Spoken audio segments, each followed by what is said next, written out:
the second semester I came in Copper Dudley, and he gave me a scholarship. And that way I got to play in the next year. And the semester, I still had one semester to go, right. So I got to play 2 years. In the first game of the season against Gulf Coast, played on their home field down at Perkiston, a long way from Etowah County. Kebo had an outstanding game, set the tone for what he was going to be doing the rest of the year. Well, we went to Gulf Coast, and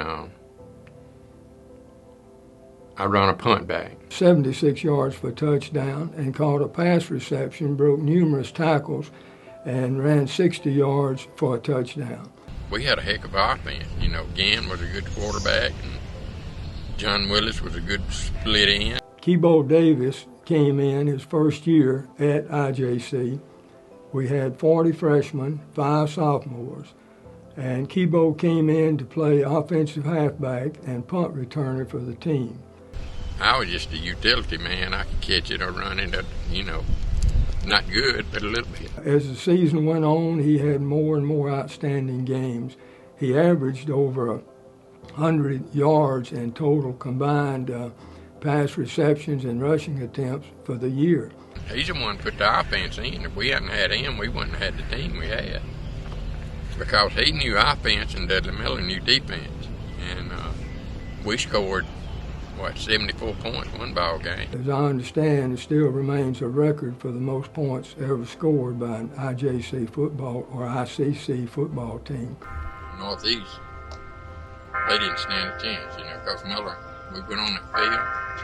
Coach Miller looked at it and he said, "I don't hear a word." Usually you won't pump it up, And we went out there and we didn't say a word. And every time we got the ball, we scored. In that game, Kebo accounted for over 100 yards in combined rushing and passing receptions. He also had over 100 yards in punt returns and kickoff returns. Most of the teams learned pretty quickly to kick the ball away from Kebo, that if they kicked it to Kebo, he was going to move the ball up the field very, very quickly. The wall was here, and I remember that one touchdown that I made. The wall was there, right there, and the side and the out of bounds was right there. And I stood right there and caught a pass. And for a touchdown, that was one of the most memorable ones I made. Remember so well observing him in practice and how hard he worked in practice to prepare himself for the game day.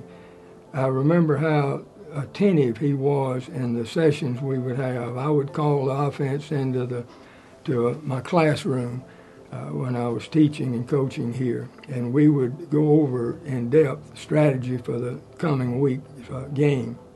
He was always prompt in attendance, and he was always very attentive and listened very carefully, and you could tell he was intent on doing the best he could to help make ICC successful on game day. We all had a good time. I tell you what, we had a bunch of fellas that was buddies, and that's what made us play good. I think we played together as a team. He was well liked by all of his students. He was not only well liked, he was highly respected by all of the students, and that's because of the way he conducted himself on and off the football field. He was selected as a class favorite, just well thought of by the faculty, by the students, by the coaches.